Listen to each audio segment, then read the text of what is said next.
be as active in these open source communities as you want, or you don't have to be. We can, by proxy, we can participate in the communities on your behalf, represent your interests within the broader Kuali community. This is a list of many of the colleges and universities that we provide support and work with implementing open source solutions. You can review this later. We will share these slides with you afterwards, so you can come back and review this if you'd like. Let me just mention quickly, we talked about in today's presentation the proof of concept package. So it's a really easy way to get started with Kuali Financials very quickly, and it includes these things. And I think we already covered most of this, but on-site evaluation planning, overview and training. We can also do a proof of concept package around Kuali workflow if that's something you choose to explore. We will set up the software, customize it, do the chart of account conversion, prototyping for you, and other activities that you would like to accomplish through the proof of concept process. We can we'll kind of customize the package for you up front, and we'll work together on the statement of work to define that. We also will host the software for you. It's the latest release of Kuali, the 3.0 release. It includes some open source report generation tools and 3 to 6 months of standard support depending on how long you need the project to last.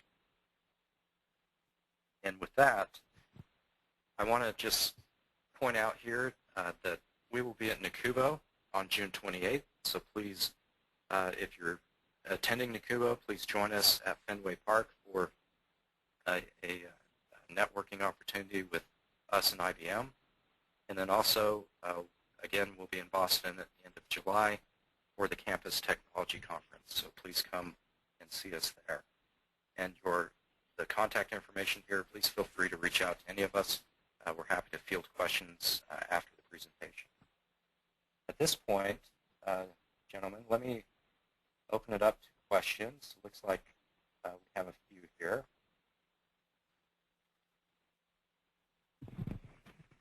So, Dave, this might be a question for you. The question is, can I use my current chart of accounts and attributes as part of the proof of concept?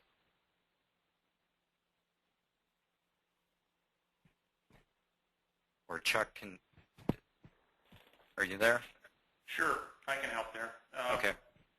Basically, yeah, that's exactly what we were sort of trying to define earlier, is the fact that we do look at the legacy chart of accounts. Again, part of what we're going to do is we're going to work with you to see if there's areas where we could probably collapse it in areas if you've expanded too far because of some of the capabilities of KFS. For example, Dave mentioned earlier in his presentation the use of sub-accounts, and there's also another feature called sub-objects, which sometimes enables we find when you're moving to KFS, eliminate some of the things that were created in your legacy system over time to expand your chart into something that may be more unruly than what you'd like it to be for financial reporting. So we'll go through and knowing how KFS functionality works, work with you to be able to get the data in a right format that allows you to both move your data but also improve upon some of the features and functionality without having to carry all the same baggage. Excellent, thank you. Can you hear me? Yes, we can hear you now, Dave. Yeah, I was just going to add that that's one of the things we do in the Fit Gap is give advice on your chart. It's a good time to maybe clean things up, but certainly you could simply take a good FRS chart and walk it into KFS.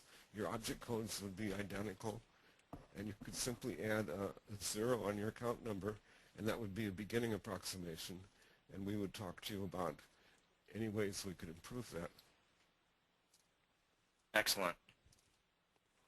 So there's another question here. We mentioned some scripts that we used in migrating data from FRS to KFS. Can you elaborate on those a bit more? Sure. Basically, they're SQL scripts There's something that we normally would work with the university afterwards to turn over, train them on how the data was, the scripts were written, and then a campus can continue to run those as many times as they want to move the data from FRS to KFS, and continue to use them and change them where needed to better fit the needs of how the school wants to move forward. Excellent. A couple more questions here, gentlemen. So how long would you expect for a typical implementation? Well, I can give one answer, and Chuck can correct me. If we do a proof of concept, that can take 3 to 6 months, but it gives you a head start on an implementation. We've done implementations in 9 months that have worked out very well. If you really say you're going to spend a couple of years on implementation, no one gets too excited about it first year. But somehow when you get into that last year before going live, everything comes together, and we've done a number of implementations, including FRS, in 9 months to a year that have worked out very good. Excellent. And so can you comment on, are institutions able to implement KFS without seeking assistance from, commercial experts, quality experts? Well, my guess is it would be cost effective to get assistance because you need a one-time effort and people with expertise, and you probably don't have a lot of people sitting around on your payroll with nothing to do except work full-time on an implementation and get up to speed on it. I think all of the development partners who have impressive resources are getting some help with their implementations. And another question here, can you speak to how Kuali has been shaped by higher ed requirements versus other products? Yeah, I'll jump in there because again, my background is coming from a university background, and where I retired from it. But before I left, we were implementing PeopleSoft for higher education, and I can tell you one of the biggest challenges was trying to understand all the tables we had to populate and all the things that were features that we were going to turn off that didn't apply to our higher education facility. And because a lot of other products out there on the market, and PeopleSoft wasn't unique to that way, they've been developed to try to be a catch-all for everybody, any kind of customer they could have. So I don't care if it's a private sector feature that was brought in that we wouldn't have used. They didn't always have features we wanted for fund accounting purposes.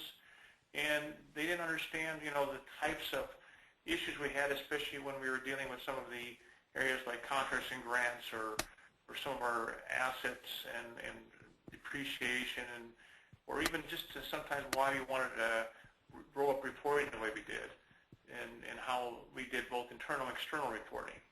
So again, looking at Kuali, it really does show, from my perspective, a real fit only to higher education, which is the right way to be, without having to be try to be something for everybody. And then find that it makes the complexity of implementation, upgrades, ongoing challenges that I was faced with all the time by having something that was trying to be something to fit everybody, not just a higher education facility. I would just add that when we were developing KFS, we had specialists, functional specialists from every campus of the development partners critique each module. For purchasing, we had all of the purchasing managers from each of our developing partners critique online presentations of the features. And believe me, there's nothing in there that isn't higher ed. And conversely, if higher ed needs something, it's in there. So it is a very good fit. Endowment,